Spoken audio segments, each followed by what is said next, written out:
Hey, this is Christian. Happy New Year. Today I am looking at Isaiah 43, starting at verse 18.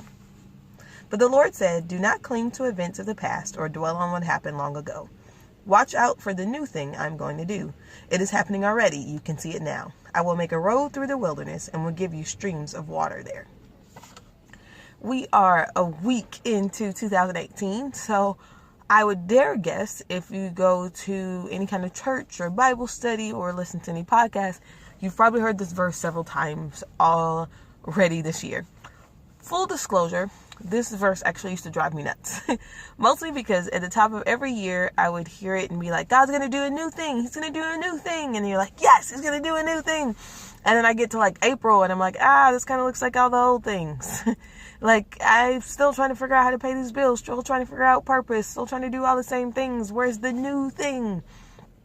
But if I look at verse 19 in regards to verse 18, then I do have a challenge of thinking about God in a new perspective. So the Hebrew word for new thing in verse 19 actually is defined as fresh. And if you look at the definition of fresh, it is attractively youthful and inexperienced, recently created or experienced, and not faded or impaired. That is a challenge to me in 2018, to look at God and look at a life from a very naive, unexperienced place.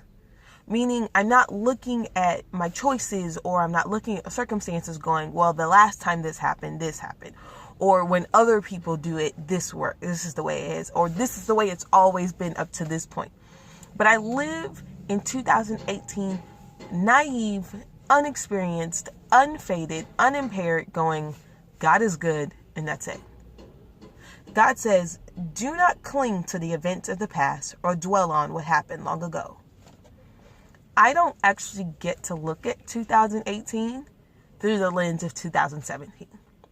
Now, most of the time when we think about this in respect to, bad things happen, and so we're not going to live from that place anymore.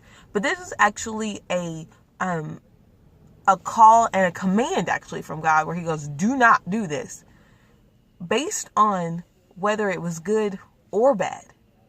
Even if 2017 was like the best year ever, and you experienced favor and promise and provision, and God did all these things, we don't get to stay there because God's still not done yet. If last year was just like the worst year of your life and everything went sour, and you had issues with trying to climb in your workplace because of the color of your skin, or maybe you couldn't get a job or a loan because of back work history, or things that you did in the past, or previous credit issues. We don't get to look at 2018 through those eyes. God says, I'm doing a new thing. Do you see it? It is on us to walk in his brand new mercies every day. So we wake up January 2018 going, God is good. I am unimpaired, unfaded, and I'm not clinging onto anything that happened last year. Today, God, I trust you, and that's all we're going with. Love you.